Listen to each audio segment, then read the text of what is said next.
नमस्कार दोस्तों, आपका फिर से स्वागत है हमारे चैनल ताल सागर में, जिसमें हम तबले की कुछ चीज़ें जानकारी आपको बीच बीच में देते रहते हैं। तो जैसे हमें लोगों से जो कमेंट आते हैं वो कुछ जानकारी हमसे चाहते हैं, इसलिए हम ये जानकारी शेयर करते हैं। तो आज का हमारा जो विषय है वो ये है कि तबला कौन सी पूड़ी लें, कलकत्ता लें या बनारस लें, या कैसे पहचानें।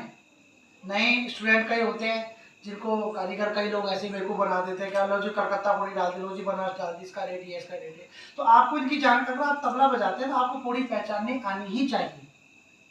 ये इसमें असली भी आती है, नकली भी आती है। आप कई बार कहते हैं लो जी हैंडमेड पूड़ी है, बहुत बढ़िया पूड़ी है, तो घटिया पूड़ी होगी वो भी हैंडमेड होगी, वो मशीन ने नहीं सिली है। वो उसके लिए मैं आपको बताऊंगा पूरा प्रोसेस होता क्या है, कैसे पहचानेंगे। आइए नज़दीक से आपको समझाते हैं। बेसिकली तो आप ऐसा याद कर लीजिए, जैसे हम किसी का फोटो देखते हैं, हम गाय में, बकरी में, या बकरी या भेड़ में अंतर कैसे देखते हैं, क्योंकि उनको देख के पहचानना सीख गए।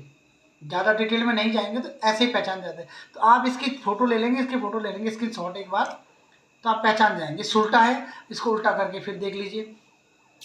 ये कलकत्ता, ये बनारस। इसको देखिए कलकत्ता, इसको देखिए बनारस। ये आम लोगों के लिए जानकारी है, लेकिन कोई डीपली अगर इसके बारे में जानना चाहता है तो इसको जूम करके दिखाएंगे। अब देखिए बनारस है, तो बनारस की पूड़ी को आप देख के पहचान लें, लेकिन इसमें जब जो तीनों लेयर होंगी, एक चाटी की और एक लव, और पीछे जो लगी हैं तीनों ही बकरी की खाल की हैं, खास बात। और वाइट है एकदम, ये वाइट, ये वाइट, सब वाइट। ठीक है, कोई बात नहीं, वाइट नहीं भी हो, थोड़ा बहुत काला हो तो उससे फ़र्क नहीं पड़ता, पर ये बनारस है। दूसरा, इसकी पौनी बनी हुई है, इससे भी आप पहचान जाएंगे। तीसरा और बारीक पॉइंट क्या है, मतलब कैसे जाने कि ये कलकत्ता ही है या ये बनारसी है। तो देखिए इनकी जो बद्दी है, ये बद्दी या जो ये जिनसे बंधी हुई है, जो गजरा बना हुआ है ना जिनसे, ये थोड़ा वाइट है, अलग पहचाना जा रहा है वाइट में। बढ़िया से सिला है, ऐसे नहीं, बहुत बढ़िया पूड़ी है, ये भी हैंडमेड है। बनाने के बिल्कुल हैंडमेड सभी होते हैं, पर कुछ नकली होते, कुछ असली होते, इस बारे में आपको आज जानकारी देंगे। ये भी अच्छी आस की है। अभी एक कलाकार हैं बनारस के, बहुत अच्छे कलाकार हैं, मुकेश मिश्रा जी, उनका तबला आया है बनने के लिए। तो उन्होंने कहा कि मुझे इससे मतलब नहीं है कि बनारस डालो, कलकत्ता डालो। उन्होंने कहा कि मुझे अच्छी आवाज़ वाली पूड़ी चाहिए प्रोग्राम के लिए, तो हम प्रोग्राम के लिए यही देंगे। ये भी अच्छी है, आवाज़ बहुत अच्छी आती बनारस में, लेकिन कलकत्ता में आवाज़ थोड़ा हल्की कम हो सकती है, लेकिन साउंड बहुत अच्छा आएगा प्रोग्राम के पर्पज़ से। कई बार बहुत ज़्यादा आवाज़, पहले लोगों को लगता है कि बहुत अच्छी आवाज़ आ रही है, बहुत अच्छी पूड़ी है, ठीक है, लगता है होने तो अच्छी बात है, रियाज करिए। इसमें रियाज करने के लिए ये बेस्ट रहती है हमारे हिसाब से, और प्रोग्राम में ये अच्छी लगती है। अब इसको चढ़ा के भी सुनाएंगे आपको, साउंड बहुत फिट बढ़िया बैठेगी। देखिए अब इसमें जो पोनी बनी है, जो ये रस्सी है ना, ये आप पहचानेंगे। तो ये थोड़ा चौड़ी होगी, और थोड़ा, ये देखो 1 2 3 4, तो यहाँ पर जहाँ पर इसका एंडिंग पार्ट होगा वहाँ पे 1 2 3 4, ये ओरिजिनल की पहचान है अच्छी पूड़ी की, बनारस की। जिनको आप कहते हैं कि कैसे पहचाने नकली है, घटिया है, तो ये देखिएगा 1 2 3 4, कुछ कुछ लोग 5 में भी 1 2 3 4 5 भी निकाल लेते हैं, लेकिन उसकी गजरे की सिलाई बनावट से ही पूड़ी पहचानी जाएगी, क्योंकि अच्छा गजरा वो सिलेगी ही उनमें जिनमें पूड़ी ये बकरी की खाल अच्छी होगी।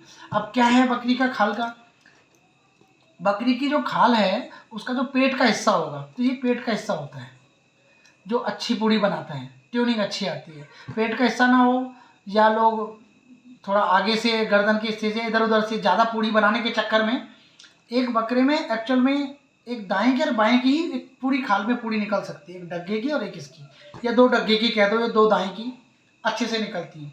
उसमें ज़्यादा निकालने की कोशिश करेंगे तो जाहिर सी बात है वो थोड़ा अनट्यून होगा, कहीं ना कहीं अच्छा बोल रहा है, कहीं नहीं बोलेगा, कोई घर अच्छा मिल रहा है, कोई नहीं मिल रहा है, किसी का टेंशन ज़्यादा होगा, किसी का कम होगा, ये दिक्कत करेगा। लेकिन ये चलाते ही पता लग जाएगा, ट्यूनिंग से भी पता लग जाता है। जब ये बनी हुई आप चेक करेंगे, साउंड अच्छी साउंड आ रही है, तो ये पेट की खाल की है। अब इसकी हम ये बनारस आप समझ गए हैं। अब देखिए जो ये होल होते हैं ना एक्चुअल में, ये कई बार क्वेश्चन नेट वगैरह में भी पूछा जाता है, तबले की पूड़ी में घर कितने होते हैं, तो घर तो 16 होते हैं, 16, लेकिन उसके बनाने के लिए जो होल किए जाते हैं वो 48 होते हैं। इसमें 48, 48, इसमें भी 48 ही होंगे, आप काउंट करके देख लीजिए चाहे। ये इन रस्सियों को गिनेंगे 1 2 3 करके 40 बराबर बराबर। तो 3 बद्धी, ये जो बद्धी नहीं, जो ये गजरे की 3 रस्सियाँ 1 2 3, ये तो मैंने निशान मार रखे क्योंकि इसमें होल नहीं दिख रहे थे बिल्कुल भी, बहुत नई पूरी टाइट पूरी बनी थी अच्छे से।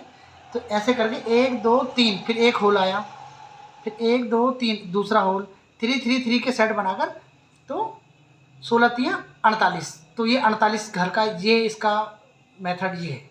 जब ये 48 छेद होंगे तो 3 3 एक में कवर करेगा, 16 16 16 ऐसे आएंगे, 3 3 3 3 3, तो 16 3 48, तो एक्यूरेट बराबर ट्यूनिंग देगा ये।